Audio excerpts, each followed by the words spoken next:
歧視？咁大個人都仲要俾人欺凌，根本上我就係冇咗個10幾萬。Hello， 大家好，我係 Ponet 啊。今日咧想同大家講下咧，究竟去韓國留學咧會遇到啲咩好唔開心嘅事情咧？通常咧啲人咧都對韓國留學咧好有呢個幻想啦，因為都會充滿住呢個韓星啦、韓劇啦、綜藝節目嘅薰陶咧，就會覺得去韓國讀書咧一定係好 fancy 噶啦。但係所以今日咧我就決定咧話俾大家聽咧，去韓國讀書咧係有啲咩辛酸史啦。第一咧就係呢個語言障礙啦。你喺韓文嘅課堂上咧，你係好難會接觸到詞彙啦，或者生活上嘅佢哋啲講法啦，都係你喺書本上唔會學到嘅。有好多嘢咧，你係未接觸過，所以你係唔會識嘅。所以咧，身邊咧有時發生有好多嘢啦，我都會發覺自己係好似一個文盲咁樣㗎。咧，譬如你去餐廳啦，我係識嗌嘢食嘅，我亦都知道自己嗌緊咩食嘅。到個服務員同你去問一啲問題嘅時候咧，你就會唔知佢講乜嘢嘅。我遇過一件事咧，令到我損失咗10幾萬won嘅。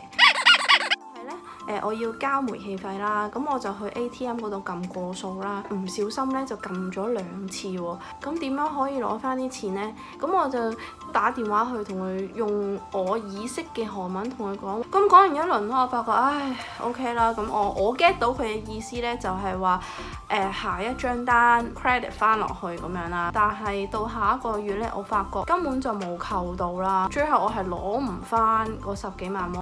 有好多嘢你唔喺書本上面學到，亦都係最大困難就係講電話咯。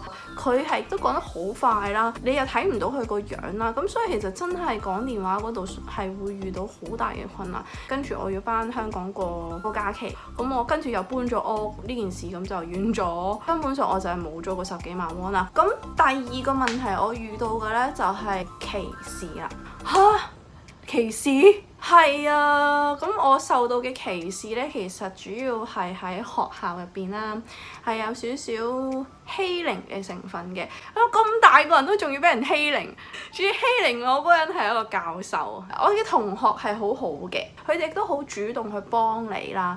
有一日上堂啦，大家都比較尊重呢位教授，可能覺得佢麻煩啦。咁大家去入嚟嘅時候呢，大家都會企起身嘅。我就坐喺入嚟嗰道門嘅第一個位嚟嘅。我企起身嘅時候，佢就會喺我張凳嘅後面啦。大家準備坐低呢，佢拉我張凳咯，咁令到我係爭啲坐咗喺地下嘅。跟住佢笑。其實其他同學都睇到啦，但係都唔敢出聲啦。當時我係直頭嚇到，我都俾唔到反應啦。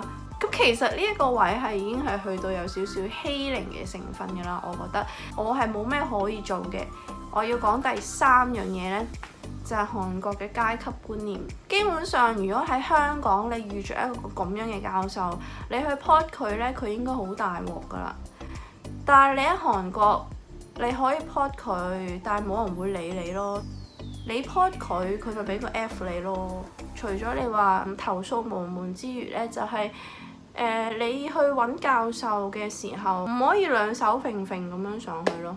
每一位嘅學生啊，上去揾教授呢，佢哋總係會帶啲咖啡啊、麵包啊、餅啊。就算你唔去買一杯咖啡，其實都貴嘅。以一個半工讀嘅學生嚟講，下下去見佢都要買杯 Starbucks。喂，仲得了嘅，我自己都冇錢買，係咪先？唔買 Starbucks，咁咪喺樓下撳個撳機嗰啲呢，撳一罐咖啡啊或者飲品上去。咁但係呢啲係個動作咯。anyways， 你係要做嗰個動作咯。